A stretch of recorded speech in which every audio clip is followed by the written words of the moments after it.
Good morning students. आज फिर बात करेंगे, हमारा चैप्टर फर्स्ट चल रहा था पॉलिटिकल साइंस का, क्लास 11th का। ठीक है, कॉन्स्टिट्यूशन व्हाई एंड हाउ। कल मैंने आप लोगों को रिसेंट लेक्चर में पढ़ाया था, प्रीवियस लेक्चर में आप लोगों को क्या पढ़ाया था, कॉन्स्टिट्यूशन क्या है। ठीक है ना, why do we need constitution, why do we need constitution. ठीक है, why do we need constitution, ये बातें चल रही थी। और किस तरीके से हाउ कॉन्स्टिट्यूशन वॉज ड्राफ्टेड या फ्रेम्ड, और किस तरीके से कॉन्स्टिट्यूशन बनाया गया था। तो कल हमारे कुछ पॉइंट्स मैंने डिस्कस किए थे आप लोगों से इस चैप्टर में।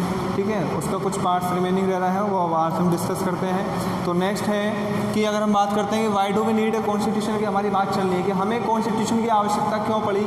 कल आप लोगों को बताया था कि constitution degree of coordination, degree of trust, belief भी क्या करता है, प्रोवाइड करता है। ठीक है ना, हमारे फंडामेंटल राइट्स भी कॉन्स्टिट्यूशन क्या करता है, प्रोवाइड करता है।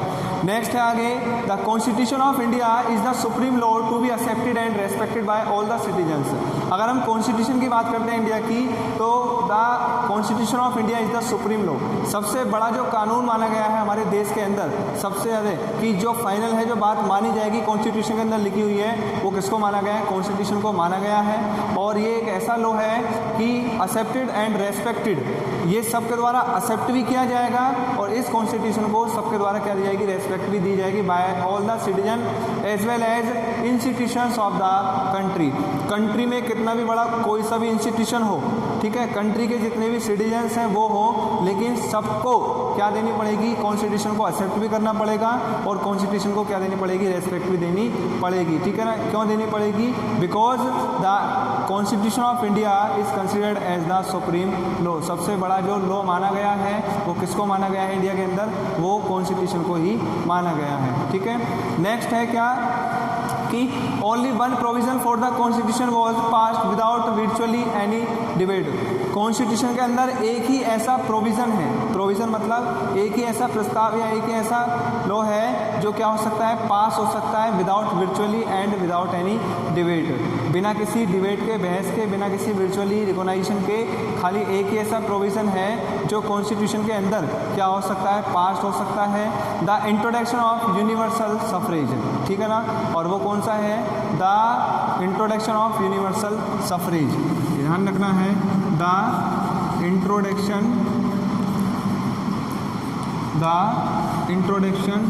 Of universal suffrage.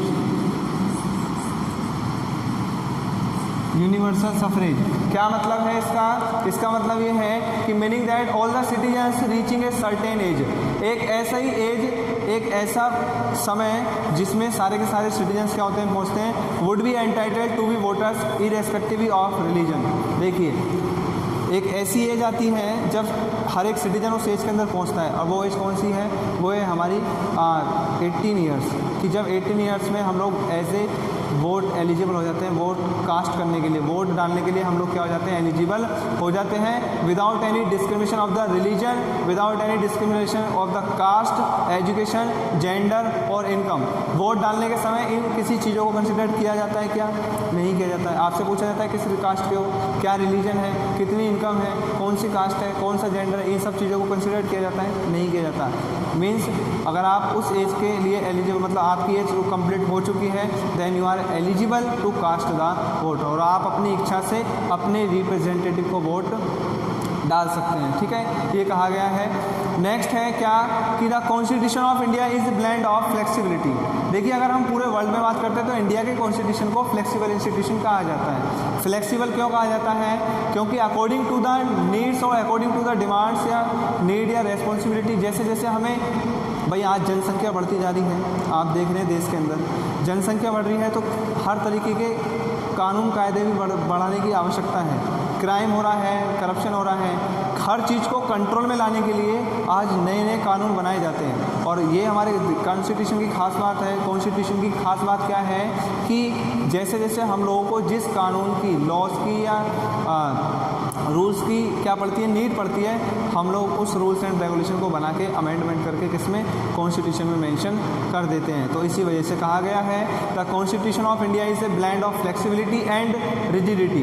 दोनों चीज़ याद रखनी है कि फ्लेक्सिबल भी है, हमारा इंडिया का जो कॉन्स्टिट्यूशन है वो फ्लेक्सिबल भी है और क्या है, रिजिड भी है। रिजिड का मतलब होता है कठोर भी है, क्या है, कठोर, ठीक है ना, स्ट्रिक्ट भी है और फ्लेक्सिबल भी है। इसके अंदर कड़े से कड़े कानून कायदे नियम भी हैं, कठोर से कठोर कानून भी नियम भी हैं और कठोर से कठोर नियम भी हैं और फ्लेक्सिबल भी है ये कि हम लोग इसके अंदर क्या कर लेते हैं, according to the need, demand के अनुसार हम रूल्स एंड रेगुलेशन को अमेंडमेंट इसके अंदर कर देते हैं, ठीक है ना। एंड यूनिटरी ऑफ स्पिरिट इसको माना गया है कि एक ऐसा कानून जिसने पूरे देश की, पूरे हमारे कंट्री की जनसंख्या को क्या करा हुआ है, यूनाइट तरीके से बांधा हुआ है। क्यों? क्योंकि कॉन्स्टिट्यूशन के अंदर mention all the rules and regulations are equally impose on the all the citizens of the country, कि हमारे कॉन्स्टिट्यूशन के अंदर जितने भी रूल्स एंड रेगुलेशंस हैं वो सारे के सारे सबके लिए क्या है, इक्वल है, बराबर है और उनको सिटीजन्स ऑफ इंडिया के ऊपर ही क्या करा गया है, इम्पोज कराया गया है इक्वली। अगर कोई ऐसी, अगर हम फंडामेंटल राइट्स की बात करते हैं तो ऐसा तो है नहीं कि हाँ किसी को अलग दिया गया है किसी को अलग है, सबके लिए फंडामेंटल राइट्स क्या हैं, सेम है, सबको इक्वली क्या करे गए, प्रोवाइड किए गए हैं। नेक्स्ट है the main federal features of the Indian constitution are written and flexible constitution. जो सबसे मेन फेडरल फीचर बताया गया है, फेडरल फीचर बताया गया है कॉन्स्टिट्यूशन का, वो ये बताया गया है क्या है कि हमारा जो कॉन्स्टिट्यूशन है वो रिटन और फ्लेक्सिबल कॉन्स्टिट्यूशन है। आप लोगों ने कॉन्स्टिट्यूशन के दो टाइप पढ़े थे, रिटन और अनरिटन कॉन्स्टिट्यूशन। तो written constitution is also the characteristic of the Indian constitution, कि हमारे इंडिया का जो कॉन्स्टिट्यूशन है वो दो बताया गया है, एक रिटन भी है और क्या है, दूसरा उसके साथ साथ वो क्या है, फ्लेक्सिबल भी है, ठीक है।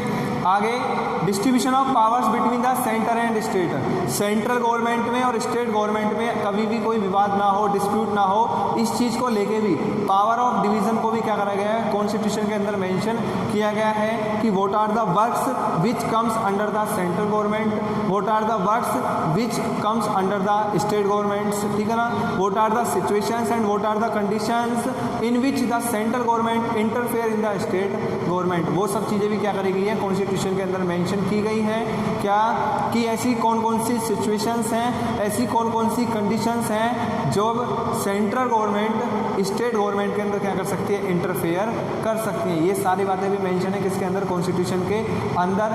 And supremacy of judiciary, judiciary को भी क्या दी गई है, सुपरमेसी दी गई है। And high court means high court is the official and the high court is the supreme court of, sorry, supreme court is the highest court in the country, ठीक है ना। सुप्रीम कोर्ट को क्या दी गई है, supremacy दी गई है।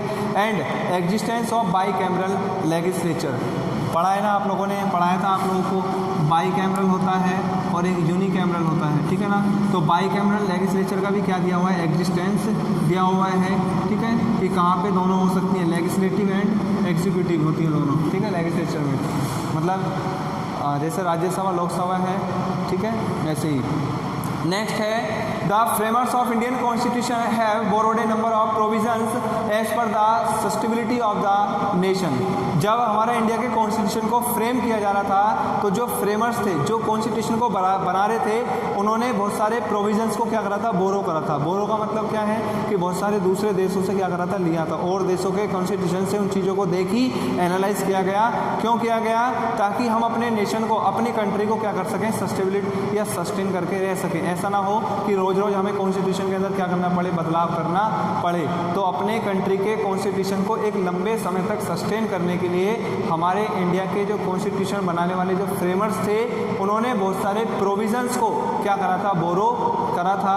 और कहाँ से, इल्लव हो गया, ब्रिटिश कॉन्स्टिट्यूशन हो गया, द अमेरिकन कॉन्स्टिट्यूशन हो गया, the constitution of Canada, the constitution of Ireland, the French constitution etcetera. ये वो देश हैं जहाँ से इन देशों के कॉन्स्टिट्यूशन से बहुत सारे प्रोविजंस को हमारे इंडिया के कॉन्स्टिट्यूशन के अंदर फ्रेमर्स ने क्या करा था, इंक्लूड किया था, along with the government of India act 1935। और इन प्रोविजंस को जो एक्ट को, सॉरी, इन प्रोविजंस को जो इंक्लूड करा गया था, मेंशन किया गया था हमारे इंडिया के कॉन्स्टिट्यूशन के अंदर, वो गवर्नमेंट ऑफ इंडिया एक्ट 1935। याद रखना है ये act, government of India act 1935 के तहत इन सारे प्रोविजंस को हमारे इंडिया के कॉन्स्टिट्यूशन के अंदर क्या करा गया था, इंक्लूड किया गया था। ठीक है, यहाँ तक ये बात होगी है कॉन्स्टिट्यूशन। इससे आगे अपन डिस्कस करेंगे नेक्स्ट वीडियो लेक्चर के अंदर। Okay, thank you guys.